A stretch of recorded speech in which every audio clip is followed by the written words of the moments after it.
सबसे पहले तो आपको एक बहुत बड़ी बात बताने वाली हूँ। जी हाँ, एक यूट्यूबर जो कि इस समय अपनी फ़िल्म को लेकर काफ़ी ज़्यादा एक्साइटेड है। मैं बात कर रही हूँ मनी मिराज जी का। मनी मिराज जी का एक फ़िल्म आया है वेलकम और उसमें एक गाना है अचरा से धोके। ये गाना इस समय इंस्टाग्राम पे ट्रेंडिंग कर रहा है। लेकिन क्या आपको पता है कि फ़िल्म को लेकर इतनी ज़्यादा एक्साइटेड मैं क्यों हूँ?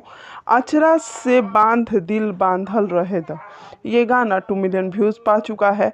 और बता दें कि जो वेलकम फ़िल्म आने वाला है, वो फ़िल्म बहुत बड़े-बड़े सिनेमा घरों में रिलीज़ होने वाला है। जैसे कि सीतामढ़ी के और पटना के और आरा के बहुत ऐसे मुंबई, गुजरात बहुत जगहों पे इस फ़िल्म को रिलीज़ किया जा रहा है। यूपी में आनंद मंदिर बना जो कि यूपी का सबसे बड़ा सिनेमा हॉल है। जी हाँ, वेलकम फ़िल्म को रिलीज़ किया जा रहा है। यूट्यूबर होने के साथ-साथ इन्होंने फ़िल्मों में भी एक मौका चाहा है। बस यही कहूँगी कि आप इसे प्यार ज़रूर दें।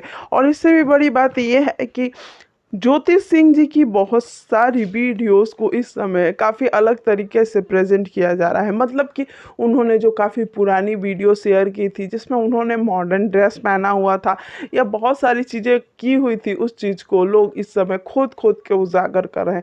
कहीं ना कहीं लोग ज्योति सिंह को फिर से टारगेट करने की कोशिश कर रहे हैं। डिम्पल सिंह के पॉडकास्ट के बाद से ज्योति सिंह भी काफ़ी ज़्यादा चर्चे में आ गई हैं। वैसे आपको क्या लगता है जो ज्योति के साथ हो रहा है वो सही है या गलत? कमेंट में ज़रूर बताएं और वीडियो को लाइक और चैनल को सब्सक्राइब करना ना भूलें।